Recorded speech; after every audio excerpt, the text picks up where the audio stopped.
Welcome to a tutorial video on learning Bootstrap. In this video I'm going to talk about the grid system. As mentioned in the previous videos, the most common usage of adapting Bootstrap is because of its very strong grid system that very quickly allows you to lay out content with an HTML page using rows and columns. In the previous video we talked about how we can use the metaphor of a spreadsheet. The entire spreadsheet is the container. It contains everything. Within those we have rows, and within those we had columns. In the previous video though, I talked about how we have rows within containers, but I didn't really get into columns too much. That's because I wanted to separate that content into this video. So let's talk a little bit about the grid system, and how we have containers which hold rows, which hold columns. Within the Bootstrap system, there are a total maximum of 12 columns allowed per row. What this means is we can subdivide rows into different sizes of columns by combining different classes together to create up to that maximum. Let's look at some code to help with that. So coming back to this example, we saw, as I covered in the previous video, we have a container. The container contains everything in this example. So we have a container. Then we see an H2 heading inside container, just helpfully tells us we're inside the container. Now in this time we see an H3 2 columns. Then I'm going to move down a bit and we see right here lines 18 through 28. We see a division, which has a class row. As I mentioned, rows are inside containers. So within this row will be our content. As I mentioned, we have columns. Columns are inside rows. Rows are inside containers. So we have two different divisions nested within this row. Each of these has the class col-6. The col stands for column. The hyphen lets us know that we're about to put a number. In using Bootstrap, there's a number of different variations we can use to build up to that maximum of 12. In this case, we have column 6, and down here we have column size 6. That is, both of these will take up the equal amount, full amount of 6 columns, up to a maximum again of 12. So we now have 2 columns. Each of these will take up 6 column placements. And that is within this row. I'm going to move down a bit and then we're going to actually run this so we can look at this example. So again, we're up to 12 maximum columns. So if we went 2 columns, we can set both of them up to size 6, and that will take up equal space horizontally within the row. We can also just set 12 to take up the entire row, up to a maximum of 12 again. And we have our choices of 2, 4, 6, 8, and 12.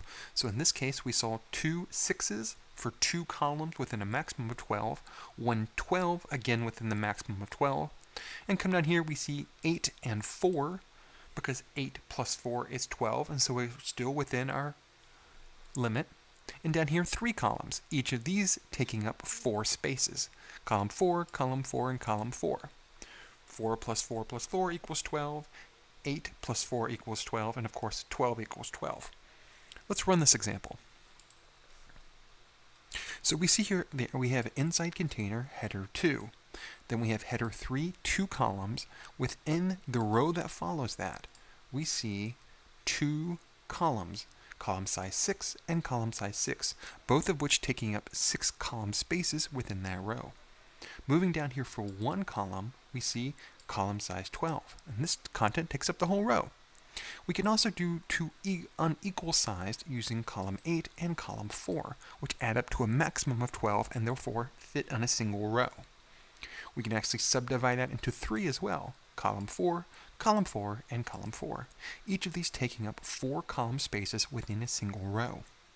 Notice as well that the headers are outside of these rows. This is because within Bootstrap, it will attempt to fit that content within existing column structures within a row. So if we don't define where exactly it fits, it will attempt to sort of jam it into the closest column, and that doesn't always look good. So we want to make sure then if we're using columns, they're within rows. And if we're using, for example, headers or other things, those are outside of that row structure. So they're either inside a column or they're outside a row completely, just to help us better organize things. So this comes back to the entire grid system. We have containers. Containers have rows. Rows have columns up to a maximum of 12. So we have a case of 2 6s, a single 12, and an 8 and a 4. And again, our possibilities are 2, 4, 6, 8, and 12. Now what happens if we run over 12? Well, they get pushed to the next line. Only up to a maximum of 12 within a single line. And we only have the options, again, of 2, 4, 6, 8, and 12. So if it runs over, it pushes everything into the next row, or the next visual row underneath that. So again, let's review everything. We have containers to finish with the class container. We have our headers that are outside of rows, because again, it will attempt to fit that within its structure. We have our rows right here, and then within those, we have classes, which are our columns. Columns are within rows. Rows are within the greater container. And coming back to, as I mentioned at the beginning of this video, the spreadsheet metaphor. So we have our entire spreadsheet, that's our container. We have our rows, we're looking at some type of content. Within those rows, we have our columns. And we have up to a maximum of 12 spaces, 12 columns per row. So we have 2 6s, that's 12, we have a 12, we have an 8 and a 4, or we have 3 4s. And again, I mentioned that if we run over that, it just gets pushed underneath it. So we want to make sure we have our math right as we're organizing around this. So we have our columns are part of rows, our rows are part of containers. And that's the very basics of the Bootstrap grid system. Again, allowing us to mix into all different things here and using different sizes up to a maximum of 12 within a row to organize our content very cleanly in a horizontal and vertical grid system. Thanks for watching.